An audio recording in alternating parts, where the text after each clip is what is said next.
Many of you know him from out at the Eastman,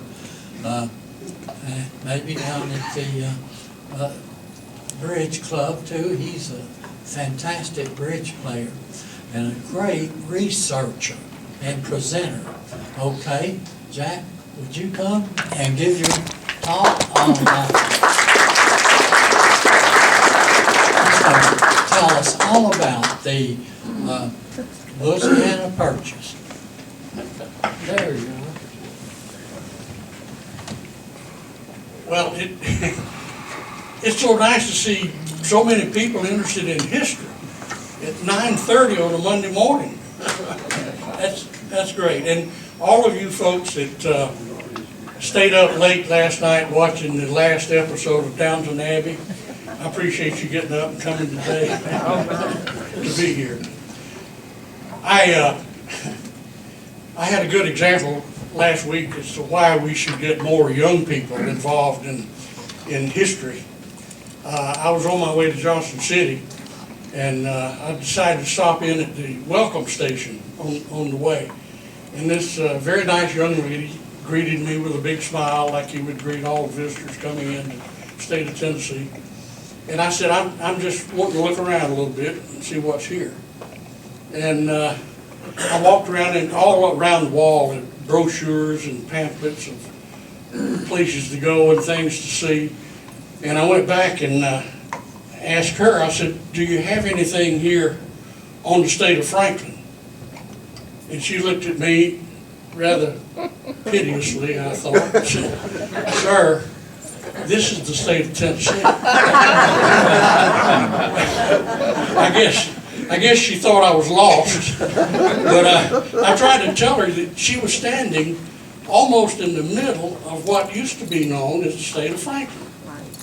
Well, she gave me this blank look. She didn't have a clue as to what I was talking about. But anyway, this morning I'm going to talk about the Lewis and Clark expedition.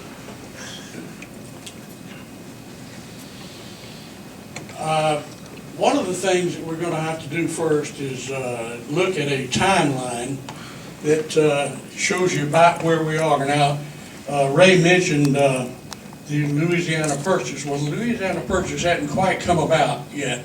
This is 1802, and Jefferson is president, and he can begin planning this trip in earnest because he is now president. But this is the fourth time that he's trying to do this journey. The first time was he went to the Philadelphia Philosophical Society, and he wanted to get a group of about 5 or 6 men to make this journey, and the Philosophical Society wouldn't fund it. So he gave up on that episode, but then when he was the minister to France, he ran into a scientist over there that was well versed in biology and botany, and tried to get him interested, and he showed a lot of interest in doing this journey. But before he could get the funding for it, he found out that this guy was a spy for the French government. So that knocked that in the head. The next time he tried to get George Rogers Clark to undertake the journey. George Rogers Clark was the older brother of William Clark, who did make the journey. But he had to beg off because he had family things that he had to take care of. So he then finally became president and found out that Meriwether Lewis would volunteer to undertake this journey. And he knew Lewis in Charlottesville, knew his family. So Jefferson brought Lewis to Charlottesville, to Washington, to be his secretary. That's what he called him, but he put him on the payroll so that he could start preparing for this journey. One of the things he did early on was to send Lewis to Philadelphia to study with a Dr. Benjamin Rush. Dr. Rush was the most renowned physician in the country at that time, and Dr. Rush could make arrangements for Lewis to learn all sorts of things. He taught him first medicine, but he also made arrangements for him to learn biology and botany and astronomy, taxidermy, because he was going to have to use that. And he also had him have courses in drawing, because he had to draw pictures of the animals and the plants that he encountered. It's interesting that Dr. Benjamin Rush is a ancestor of Bill and Lucille Rush, who live here in Kingsport, and also Barbara Lively, who lives here in Kingsport. Clark was formerly Lewis's commanding officer. He had proven military skills. He was skilled in Indian negotiations, and he was from Charlottesville, but his family was now developing a plantation outside of Louisville, Kentucky. And as I mentioned, his brother was offered the job first. Now, the United States only existed in this part over here. New Orleans was a foreign port at this time of history. All of this was Spanish territory, and the Louisiana Purchase hadn't come about yet. That would have been all this up here. The first leg of the journey that Lewis and Clark took was up the Missouri River, and this is upstream, hard going, but they went up to North Dakota, outside of Bismarck, North Dakota, where they spent the first winter, and we'll get into that in a moment. This is the actual medicine kit that Dr. Rush prepared for them to take on the journey, but I wanted to show you mostly this Class A uniform over here. The party dressed up in this uniform every time they had an Indian encounter. So every man had a uniform to wear. It turned out that before the trip was over, before they could leave the West Coast, coming back, they had traded for all the things they could trade for. They'd run out of trade goods, but they found out that this uniform was of interest to the Indians. So they started cutting the thing up in little swatches, and these red and blue colors were very attractive to the Indians, and these became additional trading items. The brass buttons, of course, were very good trading items. The Indians were awfully interested in that. And one Indian, as soon as he got a button in a trade, he tied it in his hair. The Louisiana Purchase came about in 1803. Jefferson got much more land than he expected. He essentially doubled the size of the United States for about 2 cents an acre. Congress hadn't approved the expenditure, but they finally did, and he caught a lot of flack from that. But also, John Adams and his New England party objected strenuously to it and wanted to secede. They had a lot of movement in New England about seceding from the United States. In the preparation, they were building the boat in Pittsburgh. They had a special design for the boat. It had to carry a lot of goods, but couldn't have a lot of draft. Now, if you've ever seen one of the Lewis and Clark coins, they issued a bunch of nickels during the bicentennial year. And on the back of one of the nickels is a picture of the boat. So sometime when you're looking through your change, you might see if you have a Lewis and Clark nickel with a picture of the boat on the back. They built the canoes in St. Louis, and of course, Lewis was on a recruiting mission also during the time he was in Philadelphia, because he was trying to get a good choice of men. He had to have courage. They had already decided they were going to have 6 journals kept, so they had to have some men that could read and write. And they did have 2 sergeants that they brought along, a Sergeant Floyd and a Sergeant Pryor, and of course they were designated to keep journals. So Lewis left Pittsburgh in August of 1803. Jefferson got word of the Louisiana Purchase about July of 1803. So he left immediately after he knew that the United States owned that land. He goes to St. Louis with 11 men, and he meets Clark, who had been recruiting in Kentucky. Clark was also looking for good men. He got 9 young Kentucky riflemen that brought their own long rifles with them. They had to be good hunters. And these men on this journey were going to consume about 8 pounds of meat per man per day. And so they had to have good hunters to go along with them. They also brought a fellow by the name of,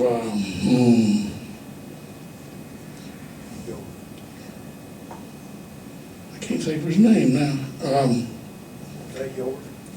Drouillard. Drouillard. He was a man that spoke French and Pawnee, so he needed the interpreter, and thought he would be a good interpreter for them. He also had one man by the name of Shields. He was the only married man that went on the journey, but they needed him too because he was a gunsmith and a blacksmith.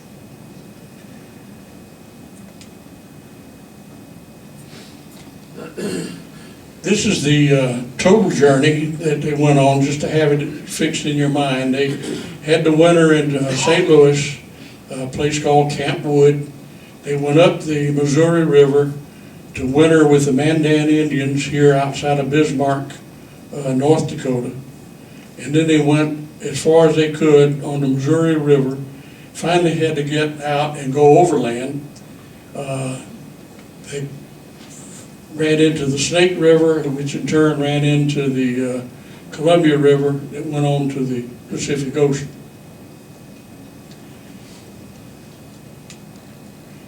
This was the Camp Wood in just outside of St. Louis. The men got kind of bored and couldn't wait to get started. I must tell you that they decided early on to all major decisions would be put to a vote. So they had all the men participate whenever they were going to have a major decision to be made. And they wintered in 1803. They fashioned their canoes. They left in May '04. There were 29 men plus York plus seamen that went with them. Lewis was a naturalist. He was the medicine man. Clark was the map maker and the Indian negotiator. And as I said, they kept 6 journals. Continuing the timeline, 1804 and 05 winter with the Mandans. 1805-06 they winter on the Pacific coast. In 1806 they return by 2 routes actually.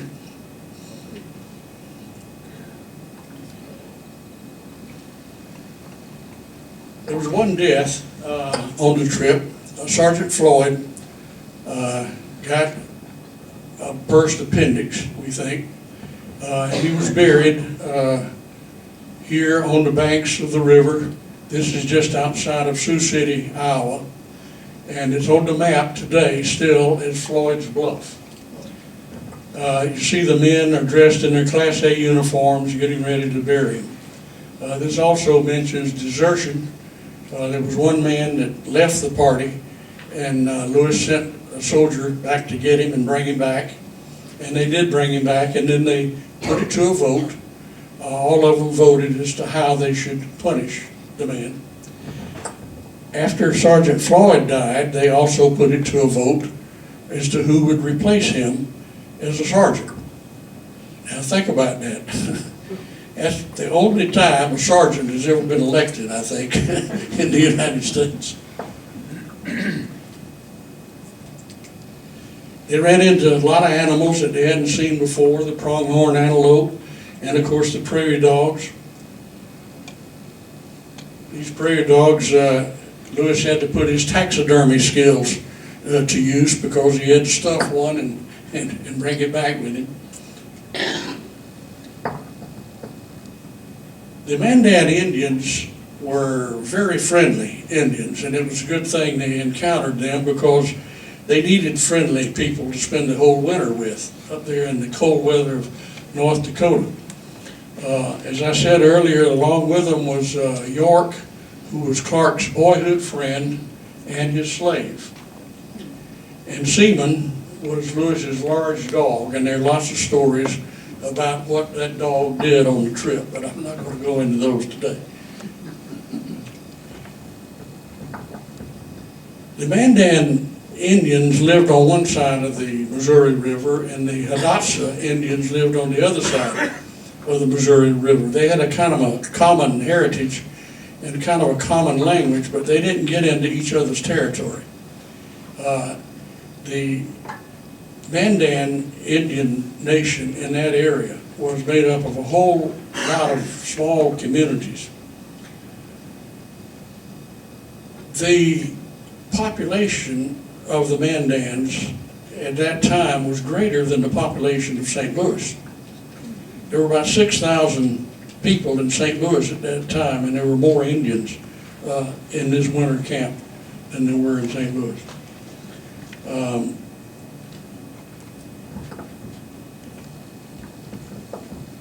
The Indians had never seen a black man before, and they made York take off his clothes to see if he was black all over. The Indians had a hard winter, but they decided to put on a show for the Americans. This is their buffalo dance, which is a traditional dance of the Mandan Indians. And of course they brought out their a few musical instruments that they had, their drums and rattles, and they had some sticks that they would rub together. But they would put on this dance and jump up and down, and the Americans were quite intrigued with all this. They'd never seen such dancing and such music, I guess you'd call it, at that time. So they just stood back and watched in awe. But as soon as this dance was over, the Americans decided they would put on a show too. So one guy had a fiddle that he brought with him on the trip. Another guy had a harmonica that he brought along. One guy had a kazoo. You remember the old kazoo? He had a kazoo. And one fellow had one of these mouth harps. And of course they had the drums to go along with their military bearing, and they had a fife that they would play. So they put on a show for the Indians. And the Indians had never seen such musical instruments in all their life. This was something that just held them in awe. And then all of a sudden, the soldiers start dancing, and they do a funny dance as far as the Indians are concerned. They were going round and round and arm and do-she-do, and they were doing the Virginia reel. The Indians had never seen anything like it. So you can imagine that one of the big problems that they were having during all this time is the language problem. The Mandan Indians, of course, spoke Mandan and the Hidatsa language. The Americans didn't know any of that. They didn't have any interpreters that could help them with that language. So now is the time we bring in a young lady called SACAJAWEA. Historians have called her SACAJAWEA, but I like SACAJAWEA. It just seems to sound better.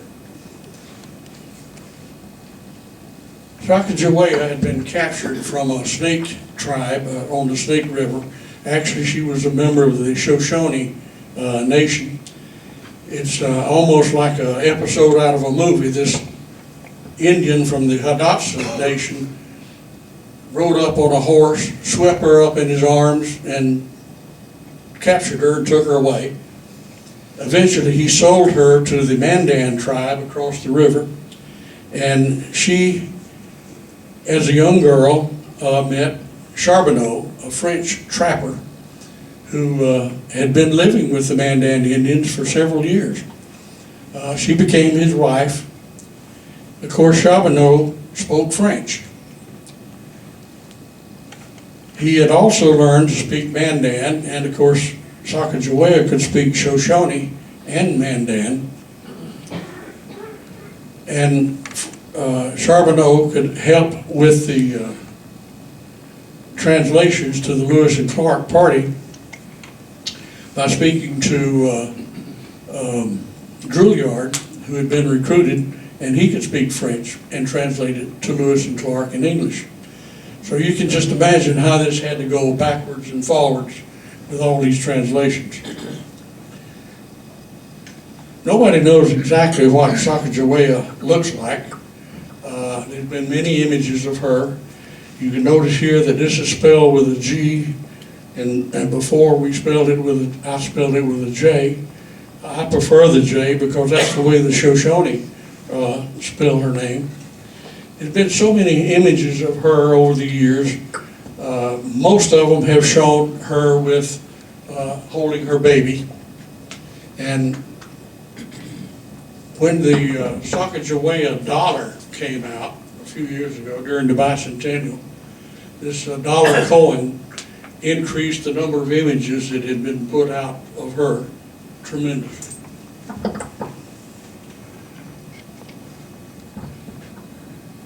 She had a baby.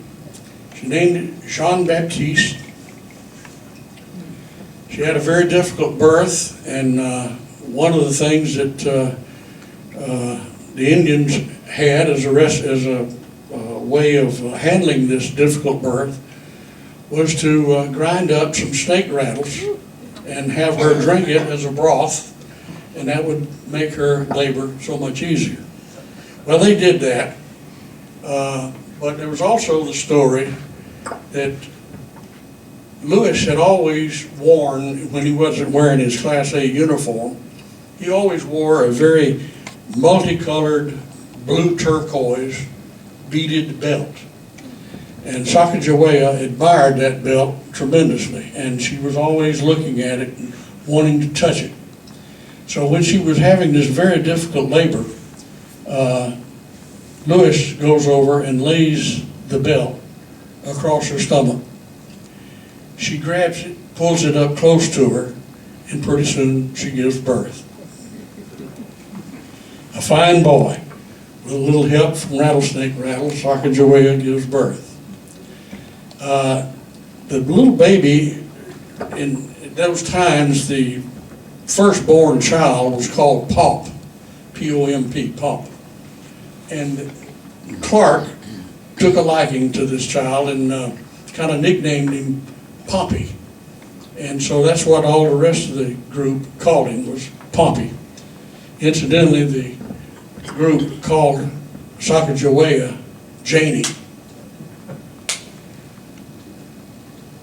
This is a view of the whole party. You can see this is probably Clark here with the red hair.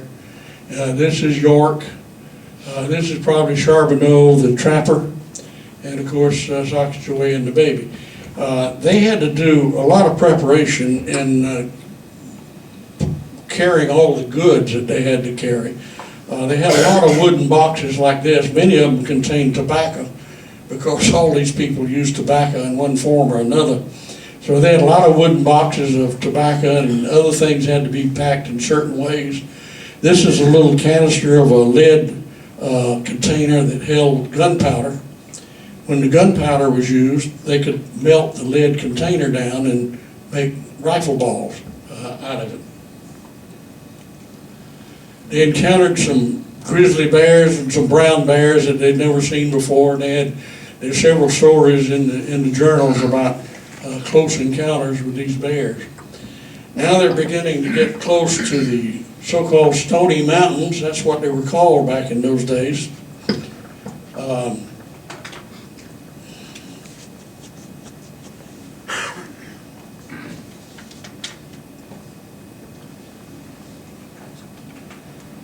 They sighted the Stoney Mountains in 1805. And they had pretty soon began to encounter some areas that SACAJAWEA recognized. Now, they also encountered some additional wildlife that they had never seen before, like the bighorn sheep. But when they were getting ready to leave the river area and cross the mountains, they decided to hide a lot of their supplies so that they could get them on the way back. So they had to carefully hide these things so that the animals wouldn't get them or the Indians wouldn't find them.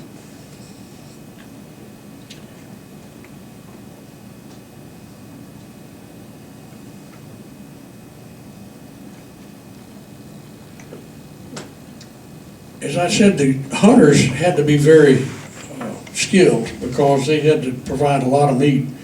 And a lot of times they had to leave the river and go inland to seek game. And sometimes they would go inland for maybe overnight or maybe for several miles inland. And it always amazed me that they could come back to the river and encounter the rest of the group as they were coming down. And they would kill game, and they would have to dress it and carry it out on their shoulders back to the river and encounter the main party.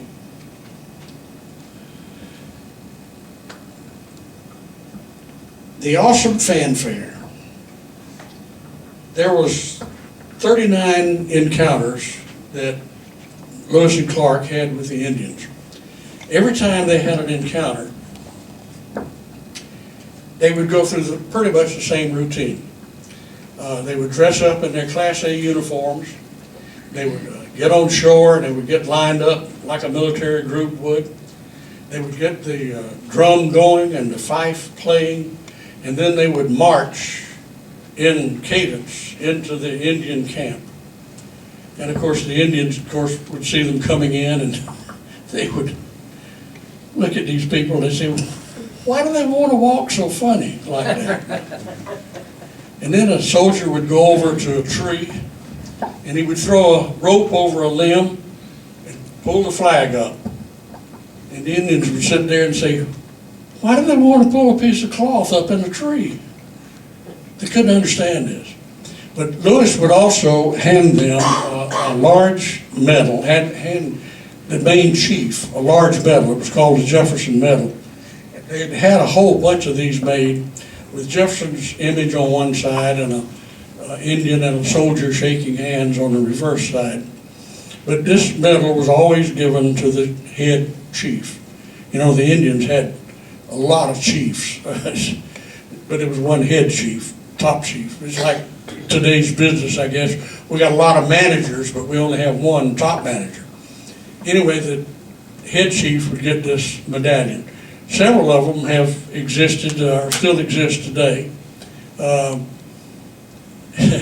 sure that a lot of Indians, though, couldn't wait to melt it down and make something more important out of it.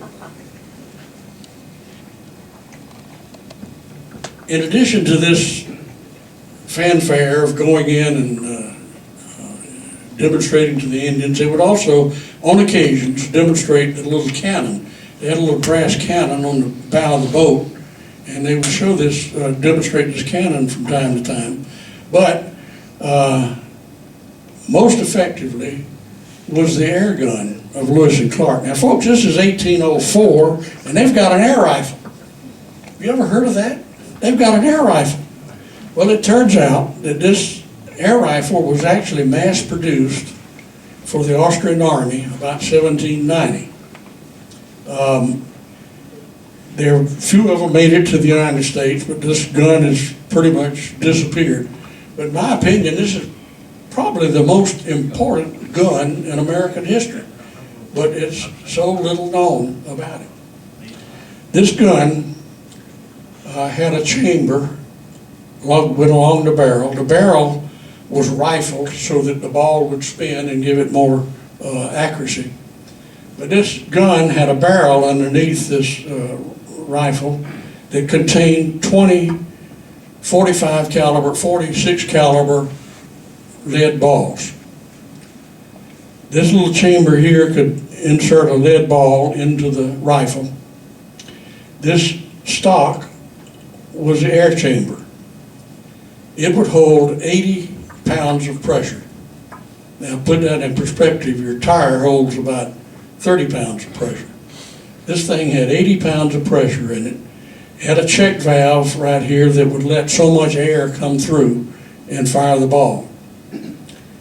Now, they would demonstrate this to the Indians, and the Indians, of course, had seen rifles from trappers for years.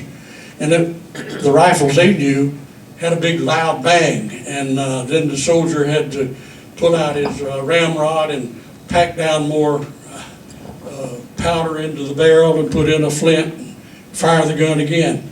And they had a loud noise. This thing would just say, where did I go? Didn't make much noise at all. But it would penetrate a 1-inch board at 100 yards. It had that much power. But the thing that really shocked them was that this gun could fire those 20 balls in less than a minute. That was awesome firepower. And over the years, historians have wondered why Lewis and Clark didn't simply get overwhelmed and get destroyed on this trip, because the parlor trick that kept them from being decimated. But I think there's something else too. This firepower played a big part in it, but they also met a lot of friendly Indians. They didn't always meet hostile Indians, and that was a big thing that preserved them. And another thing was that when SACAJAWEA started traveling with them and having that baby, that was a sign of peace. When they would encounter Indians, Indians knew that women didn't travel with a war party. So they were satisfied that they came in peace. And particularly when a woman comes along carrying a baby, this was certainly a sign of peace.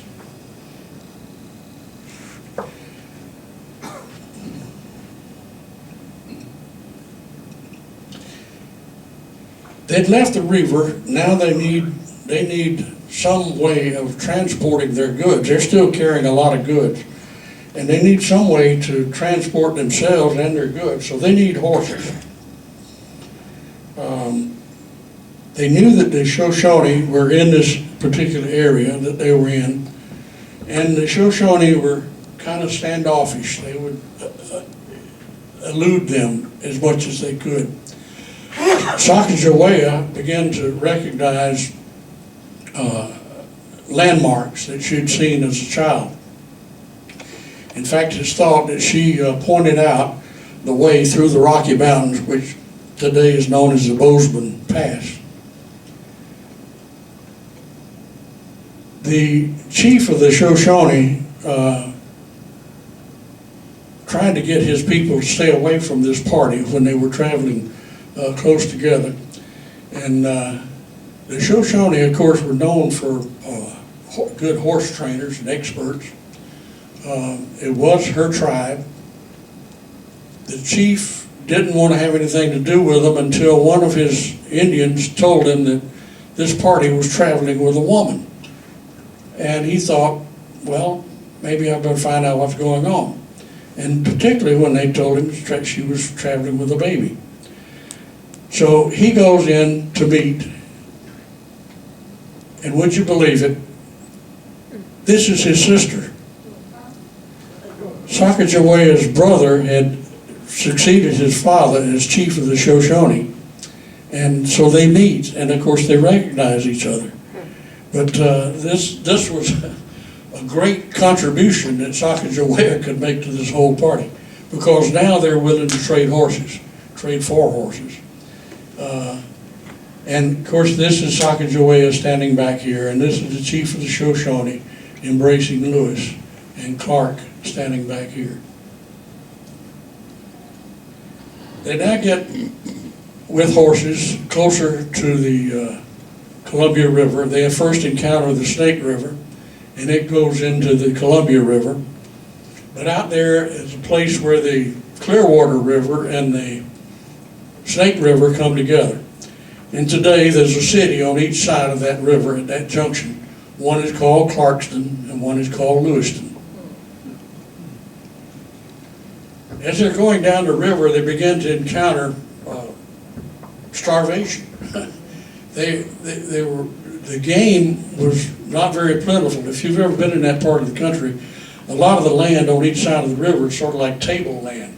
There's not much forest. It's not exactly a desert, but it's pretty bare. And so they've had to learn to eat horse meat on certain occasions. And they encountered a lot of salmon. The natives were eating salmon, but Lewis and Clark was kind of reluctant to eat these salmon because they kept seeing them die. They'd see them die by the thousands in the river. But they didn't realize the salmon were going upstream to spawn and die.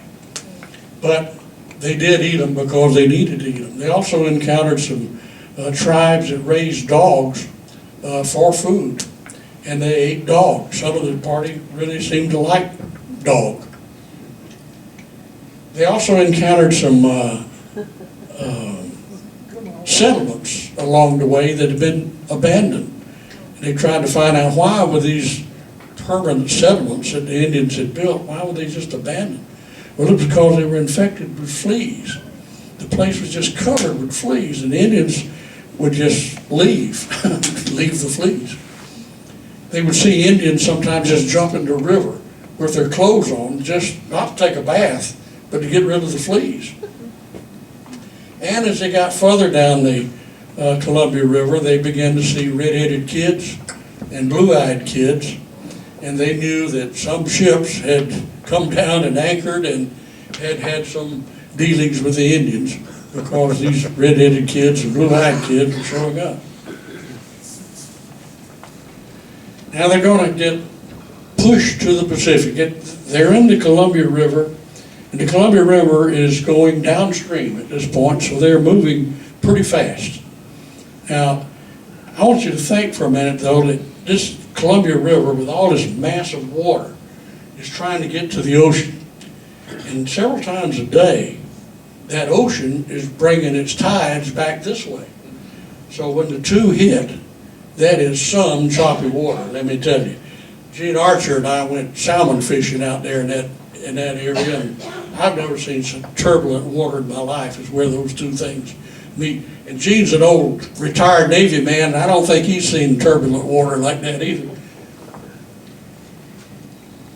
They finally get to the ocean, and they see the ocean. Now this picture here shows the ocean in the background, but their camp actually was about 25 or 30 miles inland. Their camp, which we'll talk about in a minute, was very close to Astoria, Oregon today. Interesting thing about this picture, these words, ocean in view, oh the joy. That's also on one of those nickels that was put out for this bicentennial. Of course, they spelled it properly on the nickel, but those words are on the back of the commemorative nickel.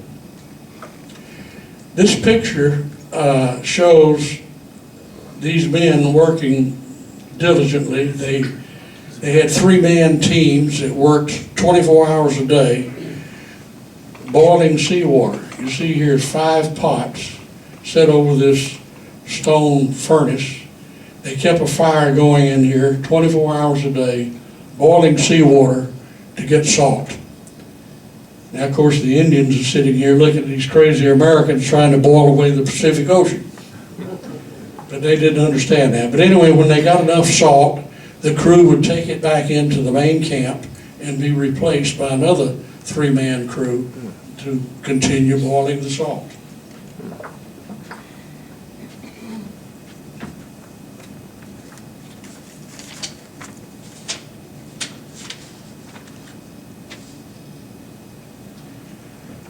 When they first got to that area, they spent 30 days without sun.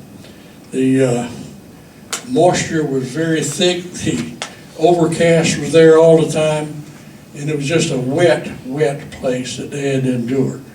But they had to finally set up a camp called Camp Clatsop, named after the Clatsop Indians. They were intent on a good site selection. They put it to a vote as to what the site selection ought to be. They wanted a place with good fresh water, food available, protection, and they wanted to be among a friendly tribe again to spend the winter.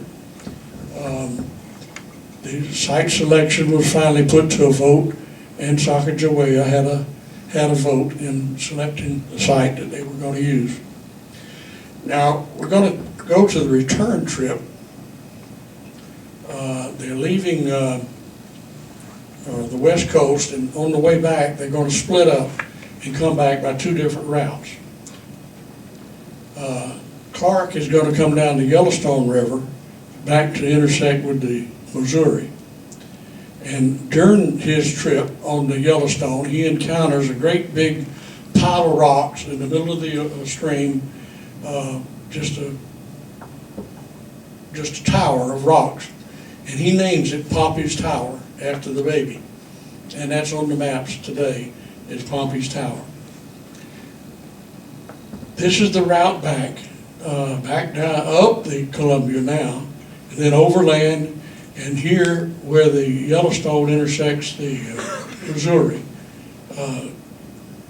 Clark goes along the Yellowstone, goes back into the Missouri, and Lewis goes up the Missouri. Again, they're separated for, I guess, weeks at a time, but somehow they do get back together. They run into each other on the Missouri River, and they go back to visit the Mandan Indian camp.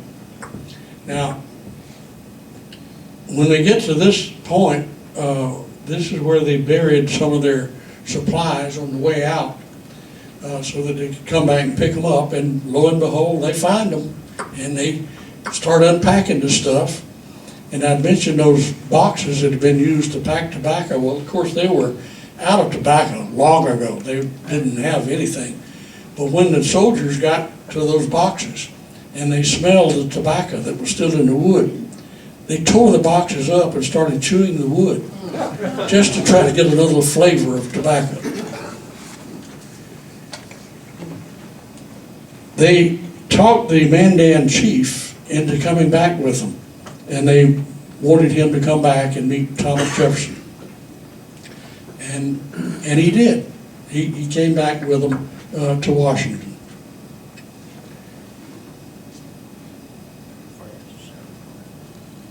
This was a picture in Life magazine. I mentioned earlier that they had to take a lot of trade goods because they had to trade for a lot of things. I mean, they had plenty of meat. Sometimes they would trade meat to the Indians, but they also need fruits and vegetables and lots of other things. Some of the things that they took, of course, were, and they learned early on from other traders, take a lot of beads, because the Indians like beads. Well, of course, these were glass beads in those days, not plastic. But they also found out that if they break these beads up into individual beads, they'd get a lot more trade out of them. So they started breaking these up and trading them off one at a time. It was a strange thing that the blue beads had a particular significance to the Indians. No matter who they traded a blue bead to, it usually wound up with the top chief. Somehow, the blue beads would get back to the top chief. And they noticed that with several encounters with different tribes. The blue beads always made it back to the chief. Some of the other things that they had that they traded with was each man had a striking tool. It's a piece of iron that was used to strike flint to make a spark to start a fire. Each man had his own striking tool, but they also took a box of striking tools, and they found out that those were very good trade items for the Indians. Another thing that they found, and they wish they had taken more of, was fish hooks. The Indians, of course, had fish hooks made out of bone, but they didn't have fish hooks that had the little extra little barb on the end to hold the fish on once you hooked him. So the Indians were tickled to death to get those fish hooks. And like I say, they wish they'd have taken a lot more. Another trade item that makes a good story is that Lewis saw an Indian woman wearing a beautiful fur cape. It was made out of sea otter. It was just absolutely beautiful cape. He wanted that cape to take back to Jefferson to give him as a present. He tried to trade with the Indian woman, but by this time, this is getting ready to come back now. By this time, they just about traded everything they had. They didn't have much of anything else to trade. So the Indian woman wouldn't trade. She said, "You don't have anything I want." So she wouldn't trade for that fur cape. Well, Lewis, disappointed, leaves, goes away. A little while later, SACAJAWEA comes walking up, and she hands him the cape. He says, "How did you do this? What happened? How did you trade?" And he looked and he says, "Where's your belt?" That blue turquoise belt that he'd given her when she was having the baby. She had traded it to the Indian woman for the fur cape, and he got it, and he brought it back to Jefferson. Doesn't that make a good story? That ought to have been a movie story.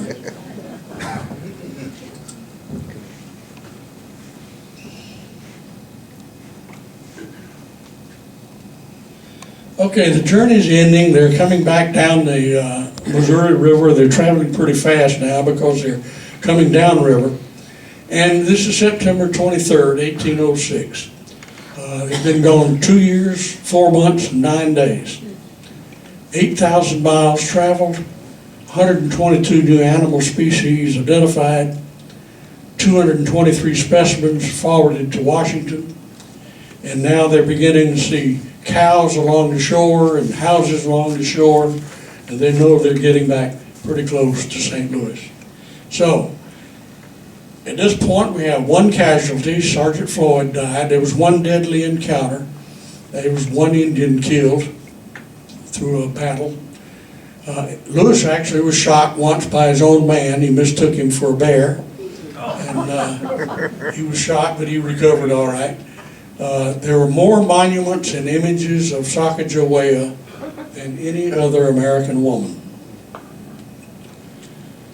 Coulter, one of the men, asked to be released when they got back to the Mandan camp because he wanted to try his hand at exploring and trapping. And so there are lots of stories that exist about Coulter and his episodes in the Yellowstone Basin. He was probably the first white man to explore the Yellowstone Basin. I mentioned this was the first election west of the Mississippi. The first time a sergeant was elected, the first woman to vote in a federal election, and the first black man to vote in a federal election. They didn't fight the Indians, and if they had, the United States might have been stopped at the Rockies. This is the end of the journey itself, but I want to take a minute or two, if we have it, to tell you what happened to some of the people after the journey was over.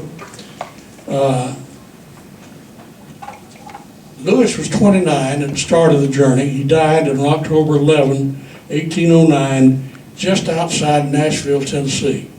He was on the Natchez Trace on his way back to Washington. He had been the governor of the Louisiana Territory. He had written chits on the United States government and had created a lot of debts on behalf of the government. And some of these debtors now were coming back to him because the government was refusing to pay some of these chits that he had written. So he was on his way to Washington to try to resolve that problem. But Lewis had suffered lifelong episodes of depression. Fortunately, he didn't have any depression on this journey, but he then began to have a lot of depression sessions while he was the governor of Louisiana Territory. The conventional thought is that he committed suicide at Grinders Inn on the Natchez Trace. I don't know what happened to Seaman. I wish I did. Each band was given 1,600 acres of land when they got back. Clark was age 33 at the start. He died at age 68 after a long and successful career. He had headquarters in St. Louis, and he was superintendent of the Indian Affairs. He maintained peace on the Mississippi for 30 years. He was a distinguished citizen, and he actually adopted SACAJAWEA's children. SACAJAWEA had another child, a daughter. She died between year 2 and 3 years old. Her name was Lizzie. But Clark brought her son to St. Louis and put him in school and signed the papers to formally adopt him.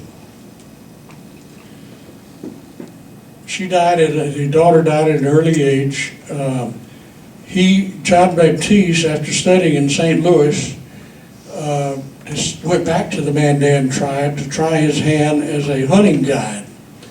And he met a German prince who was over here hunting for buffalo.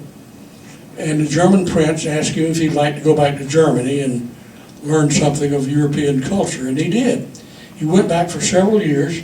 He learned 2 more languages. He eventually became a magistrate in California. He also tried his hand on his way to California as a scout, and he went on some scouting assignments with 2 frontiersmen that you've probably heard about, Jim Bridger and Kit Carson. But he went on to California and became a magistrate, sort of like a justice of the peace. He missed the 1849 gold rush, but when they discovered gold in Montana, he decided to try to go there, but he got pneumonia and died on the way. York didn't get any land. Washington red tape wasn't worth the effort to try to correct it, but Clark gave him his freedom and helped him get started in a freight hauling business. Since Clark was superintendent of Indian Affairs west of the Mississippi, he could give a lot of business to York, and he did, and made him very successful. He married and had several children.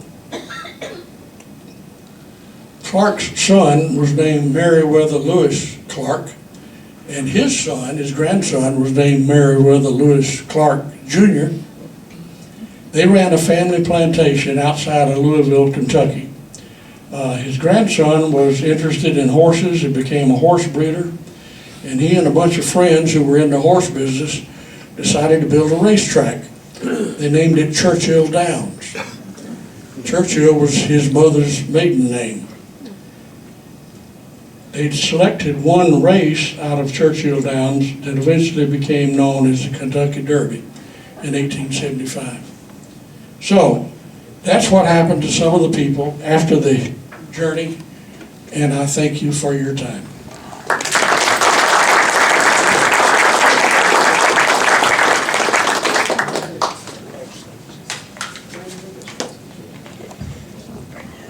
Did you go across the bridge between Lewiston and Clarkston? Did you go? I was in the river. I didn't go on the bridge. It's about a mile. Oh, yeah, yeah. Vertical drop if you would go off that bridge, the Snake River Canyon. And Yeah, which, that's a pretty deep gorge.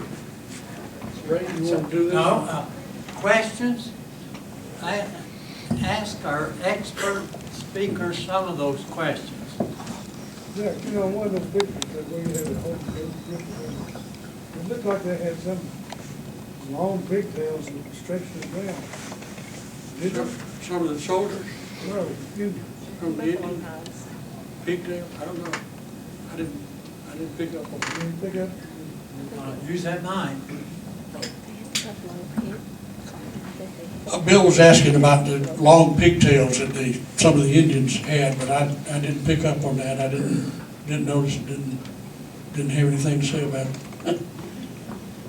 Yes, sir. I'd like to make a comment that the Indians there on the West Coast were mystified that the Lewis and Clark people were trying to purchase dogs to eat, and they had this huge banquet dog sitting there. It's unusual, yeah. Yeah. Those Indians on the West Coast, as I said, they were always rainy and it was always wet. And those Indians constantly went back and forth the river, across the river. So the Indians were always wet. And many of the Indians in that area, in the summertime particularly, just stopped wearing clothes below the waist. They just thought it was a nuisance, being wet all the time, so they just stopped wearing clothes. Questions? I'm surprised nobody asked what happened to SACAJAWEA. What happened to Shaka? Well, there's two stories about SACAJAWEA. I don't know which one is true. One is that she died in her late 20s and was buried in South Dakota.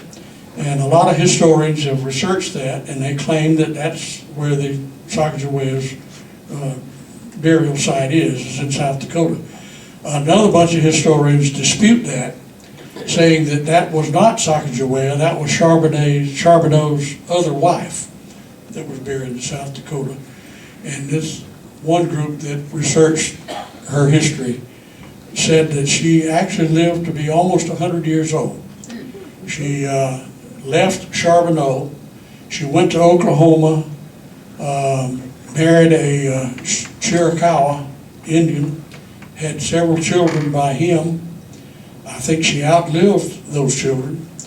She went back to her Shoshone tribe and died in Wyoming. And there's a burial site in Wyoming. So there's two burial sites for SACAJAWEA, one in South Dakota and one in Wyoming. The people that researched the Wyoming story claim that she had one of those Jefferson medals that were given out when she died. And that, they say, shows that that was SACAJAWEA. I like that story, Ben. Yeah, we like that story. Meriwether Lewis, I had heard another, I guess I don't know if it was a rumor or what, but some of the readings I had, that it was rumored that he was also a ladies' man and that he might have had some hanky-panky with a guy's wife and was shot instead of... At that inn? Yeah, at that inn. Jim was saying that he heard that Lewis was a ladies' man and maybe had a little affair with the lady at the inn, that Grinder's Inn on Natchez Trace. I really hadn't heard that, but I had heard that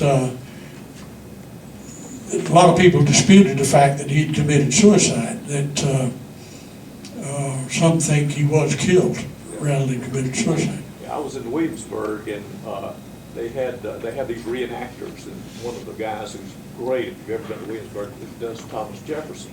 And he took questions after a presentation. And so I asked him that question. Yeah. And he gave me a very nebulous answer. He wouldn't say whether it was suicide Wouldn't say one way or the other? or whether it was a distraught husband. He wouldn't badmouth No, he wouldn't Lewis. badmouth. Okay. And, yeah. You may have answered this in your presentation, but how do they get 80 pounds of pressure in that air gun? How did he get it in there? What's Well, the source of that? when the Austrian army had these things mass produced, each soldier was equipped with 2 rifles, 2 canisters that he could interchange. He was also equipped with a pump that would fit onto that stock of the gun. It actually wasn't very efficient. It was a real small tube, but you had to pump. And you had a place you put your foot on it, and you connected it to the stock of the gun, and then you had to pump. It took 1,500 pumps to get it back to 80 pounds of pressure. So that was another thing. Lewis and Clark didn't want the Indians to know how they had to redo that, because that was a big secret. They didn't want to know that it took that long to pump it back up. They kept it a big secret that how many guns they had. The Indians kept trying to find out how many of those rifles did they have, and they never would let them on board the boat, and they never would reveal that they only had one air rifle.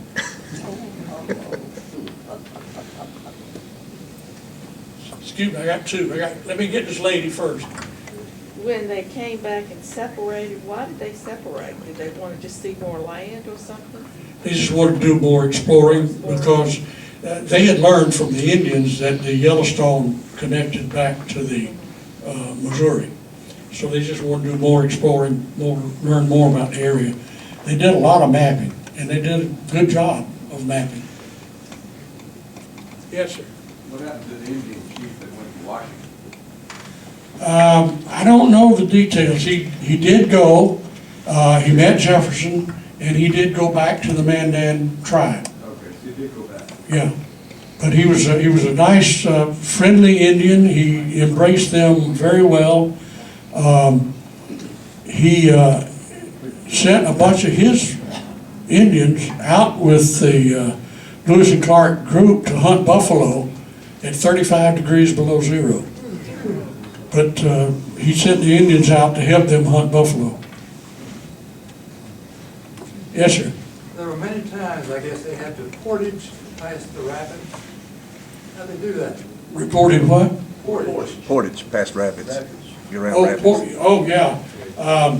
It was very difficult, particularly when they had the big boat. At one point, they had to leave the big boat, of course, but they used the canoes for they did a lot of portage. All the men weren't on the boat. They were just a few on the boat, but many of them were in canoes, and they could portage very well with canoes. But sometimes they would portage with the big boat, and that was just brute strength and awkwardness, pulling it over land.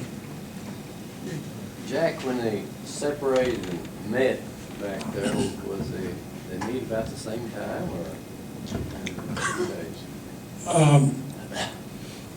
I don't know what the time frame was in a lot of cases. When the hunters went off and would hunt along the river and then finally go back, sometimes they would wait maybe half a day and they would encounter them again.